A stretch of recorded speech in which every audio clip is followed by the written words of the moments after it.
इतने दिनों से मेरे जैसे भूतों की कहानियां देख रहे हो, लेकिन अभी तक सब्सक्राइब नहीं किया। क्यों? इसकी सजा मिलेगी। गाइस, हमारे एनिमेटेड भूतों की सजा से बचो और जल्दी से हमारा चैनल खूनी मंडे सब्सक्राइब करो। और हाँ, बेल आइकन दबाना मत भूलना।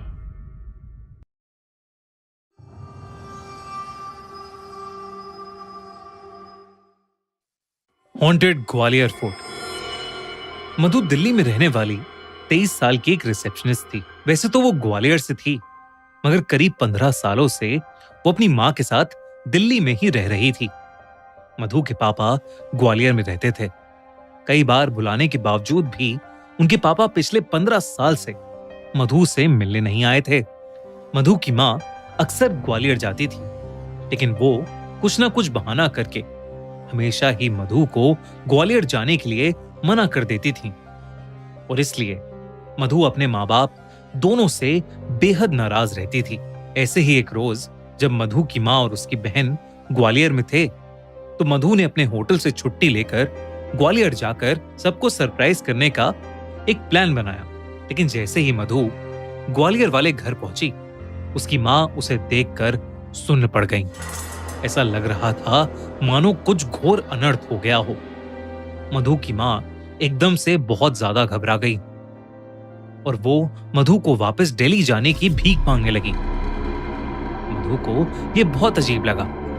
उसने अपनी माँ से कहा कि वो अपने पापा से मिलने आई है और उनसे मिले बिना वो कहीं नहीं जाएगी।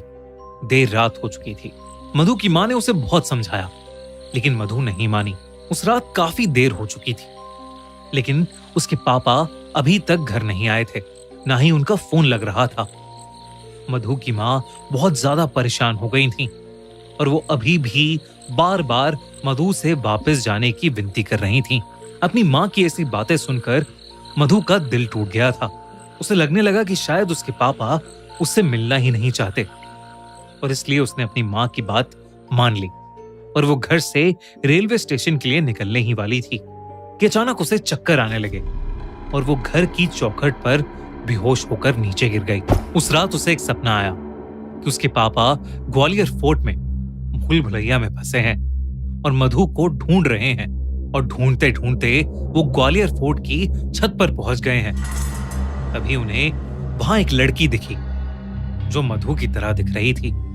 लेकिन जैसे ही उसके पापा उस तक पहुंचे, उन्होंने देखा कि वो मधु नहीं बल्कि एक भयानक औरत है जिसका आधा सर है ही नहीं।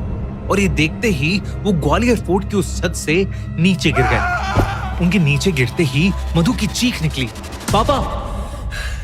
और मधु की नींद टूट गई। सुबह हो चुकी थी और उसके घर पर भीड़ इकट्ठा थी। मधु की माँ ने उसे बताया कि कल रात मधु के पापा ने ग्वालियर फोर्ट की छत से कूदकर अपनी जान दे दी। जब ये बात मधु ने सुनी तो उसका दिल पूरी तरह चकनाचूर हो गया। सब लोगों के जाने के बाद वो तुरंत अपनी माँ को साइड में ले गई और अपने सपने के बारे में बताने लगी। और तब उसकी माँ ने मधु को कुछ ऐसा बताया जिसे सुनकर मधु की रूह कांप गई। दरअसल 15 साल पहले जब मधु छोटी सी थी, तब उसके पेरेंट्स उसे ग्वालियर फोर्ट घुमाने लेकर गए थे। उस दिन फोर्ट में बहुत भीड़ थी, जिसकी वजह से छोटी सी मधु अपने पेरेंट्स से अलग हो गई थी। वो मान सिंह महल के सबसे नीचे वाले फ्लोर में फंस गई थी।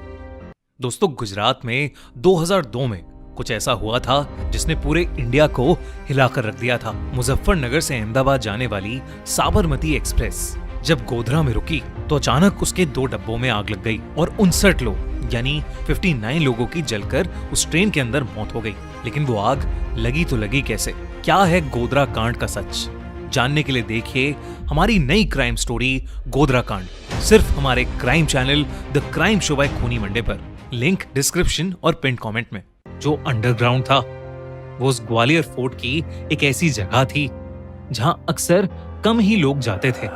उस जगह को रात में अक्सर बंद कर दिया जाता है, क्योंकि लोग कहते हैं कि ग्वालियर फोर्ट की उस जगह में रात को मुगलों और अंग्रेजों के जरिए मारे और सताए गए राजा रानियों की आत्माएं भटकती हैं। इन्हीं सब बातों से मधु के पेरेंट्स का डर बढ़ता जा रहा था, लेकिन फिर भी उन्होंने गार्ड्स को बताया कि उनकी बेटी मधु अंदर रह गई है।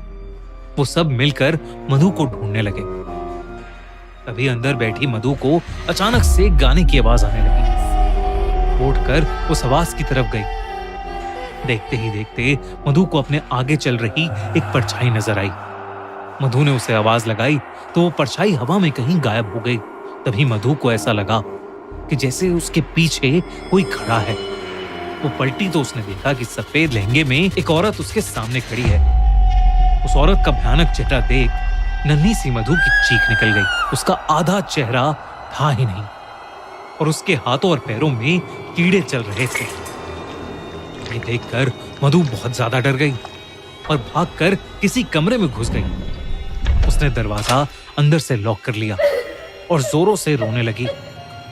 तभी उसे दीवार खुरचने की आवाज आई और उसने देखा कि वही औरत उस कमरे के एक कोने में बैठी दीवार पे कुछ मंत्र लिख रही है। उसके हाथ में सफेद रंग का पाउडर है। मधु उसे देखकर वहीं जम गई। तभी उस औरत ने अपना चेहरा धीरे से पलटा और मधु की तरफ रेंगती हुई आने लगी।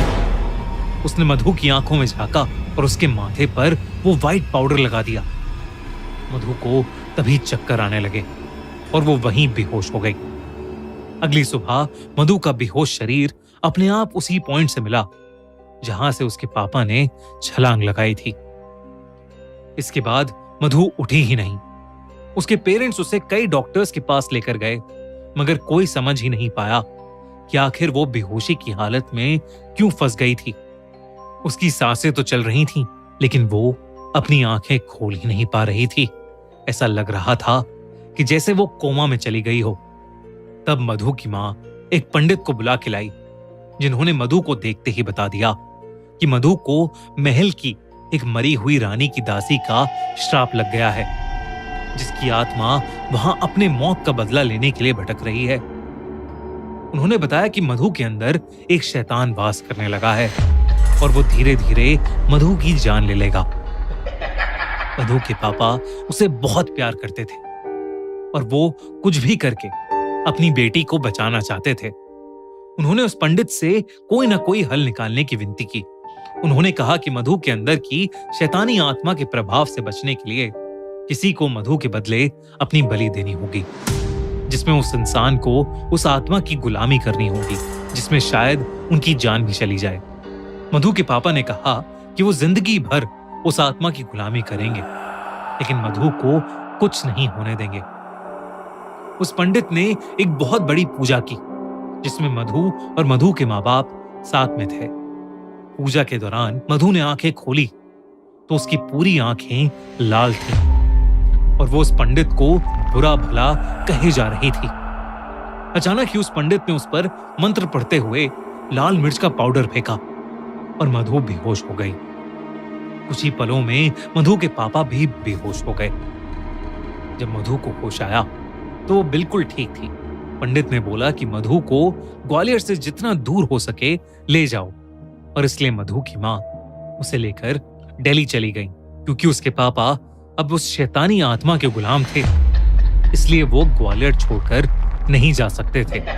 मधु के जाने के बाद उस आत्मा का श्राप उसके पापा पर चढ़ने लगा। उसके पापा की जॉब चली गई और वो बहुत बीमार रहने लगे।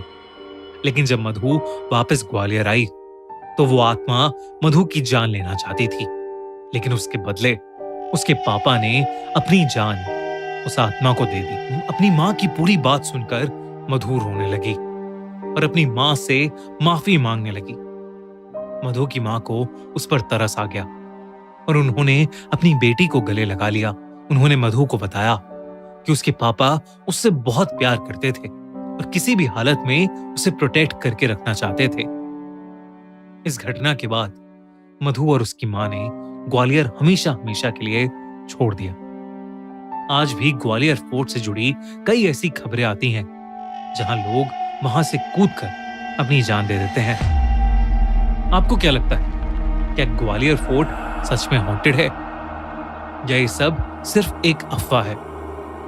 हमें कमेंट्स में जरूर बताइए। अगर आपको इंडिया की कोई हॉन्टेड जगह पता है जिस पर आप चाहते हैं कि हम वीडियो बनाएं, तो हमें कमेंट्स में जरूर बताइए। दोस्तों, अगर आपको ये कहानी पसंद आई तो खूनी मंडे को जल्दी से सब्सक्राइब करिए और साथ ही एंड स्क्रीन पर क्लिक करो और देखो हमारी नई क्राइम स्टोरी गोधरा कांड, only on the crime show by Khooni Monday.